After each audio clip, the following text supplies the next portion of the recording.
What's going on, everyone? Before we start today's video, we just want to say happy Thanksgiving from me and my family. Happy Thanksgiving, everybody. Happy Thanksgiving. Happy Thanksgiving. Happy Thanksgiving.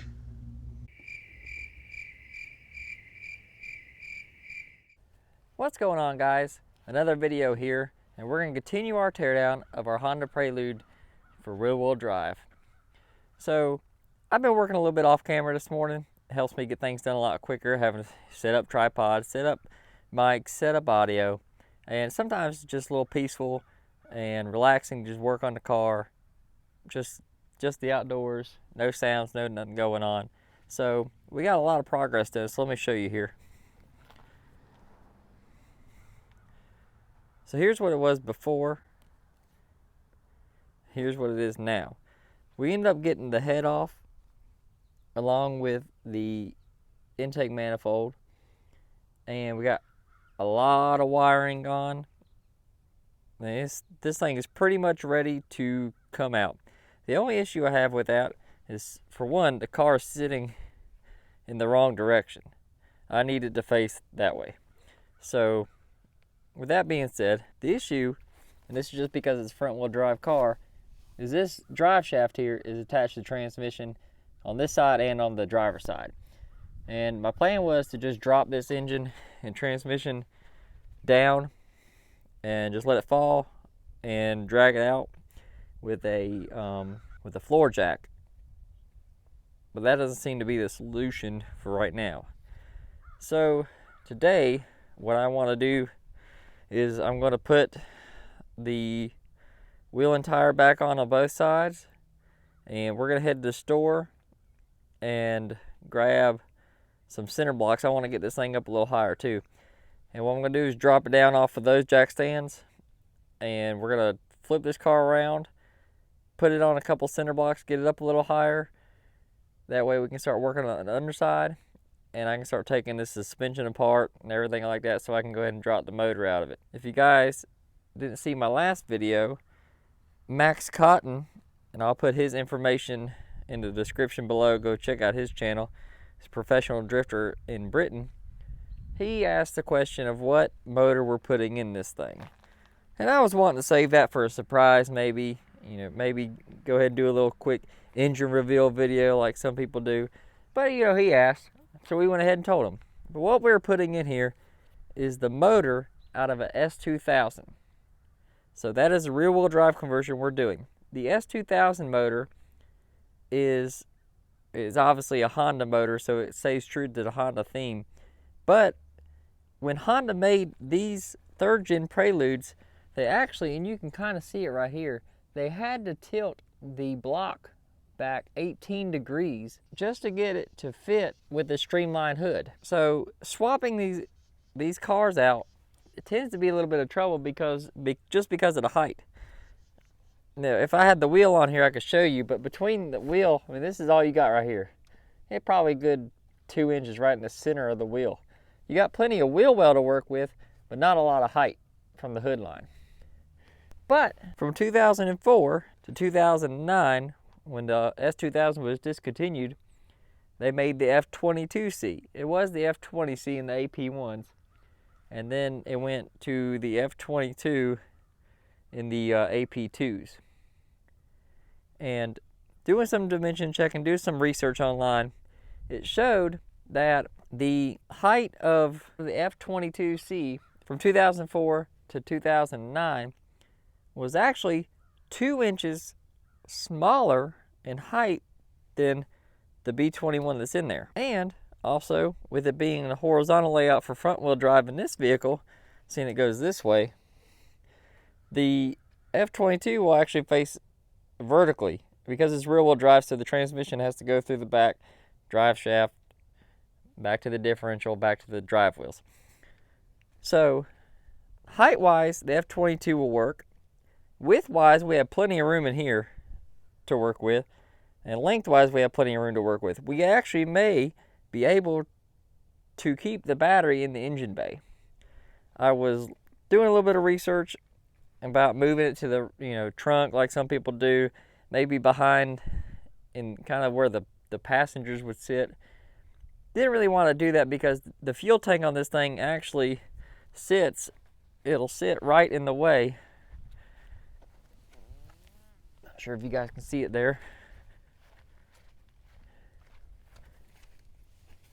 Kind of see it here. There's the fuel tank right there. And it'll actually sit in the way of the prop shaft, differential, everything like that. So that's gonna have to get moved. And I was wanting to possibly move it to the trunk or get, you know, a racing fuel cell in the trunk or in the back seat too. So with that, I didn't want my battery being near fuel, just because that's pretty much common sense there. But yeah, so F22C, and we're gonna turbocharge that motor.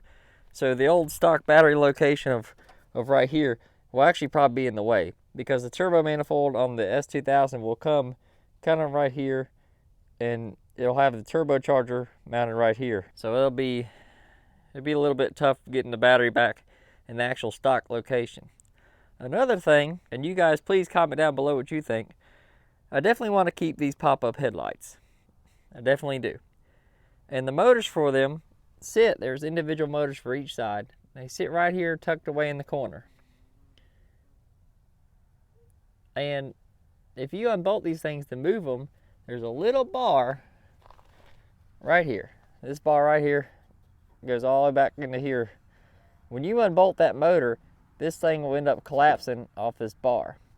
So my thought was I was going to possibly fabricate a bar to go from here and run it across there to kind of keep this headlight just up all the time. I would absolutely love to keep these things. Nobody ever wants to get rid of pop-up headlights. That's part of the reason why I love the car itself. But if I can run a bar underneath here and keep these headlights up like this, I don't mind them being up all the time. It doesn't bother me none. It might bother somebody else to keep the streamline effect going, but it doesn't bother me whatsoever. So if I can actually run a bar or a bracket or anything like that across here, I can end up making my own bracket for this headlight and change these out to something more modern, or keep these in here and just update these to LED. So if you have any suggestions or opinions on that, please comment down below. So yeah, that's where we're at. There's all the old parts right there. So yeah, I'm gonna go ahead and get these tires back on here, and then run to the store and get some center blocks, and we'll get this thing switched around.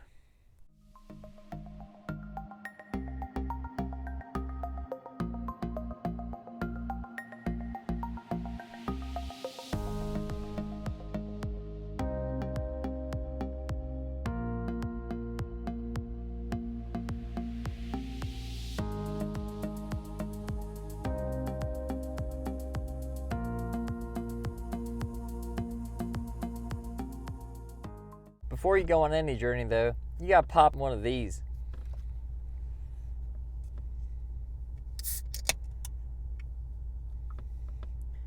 Have you a sip. Dr. Pepper, sponsor me.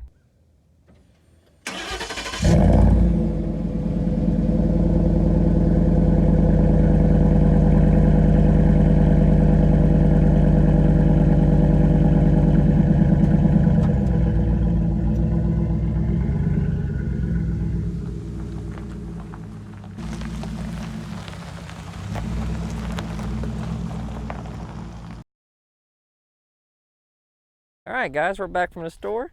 We got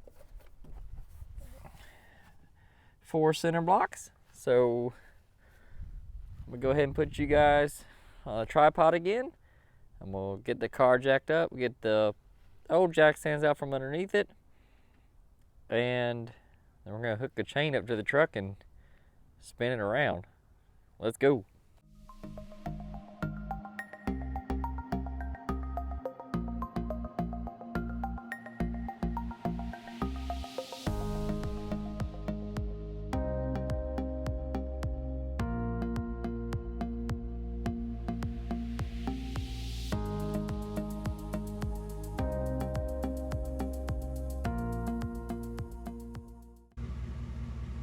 All right, she's chained up.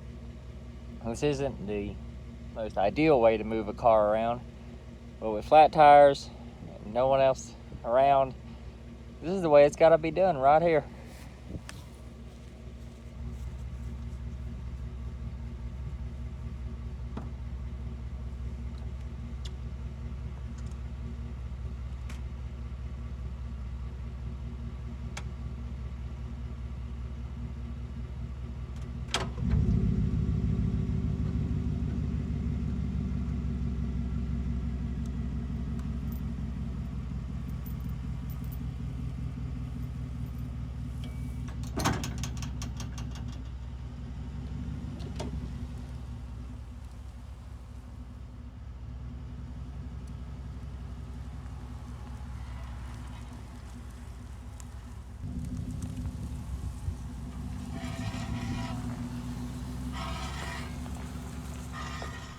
All right, guys, we got it backed in the way we want it to now.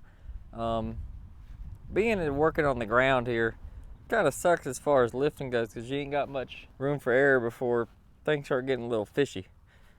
So we got it raised up right now this way. I have to go home and do some engineering on it, find out how we can get this thing a little bit higher off the ground on all four sides to where I can get underneath it. But sometimes you gotta do what you gotta do. You gotta work with what you got to work with. But did a little bit of explaining on our engine. Got a lot done today, and a lot more has come out, and it's starting to look a lot more clean. So hope you guys have a good weekend, and we'll see you next Saturday at 7.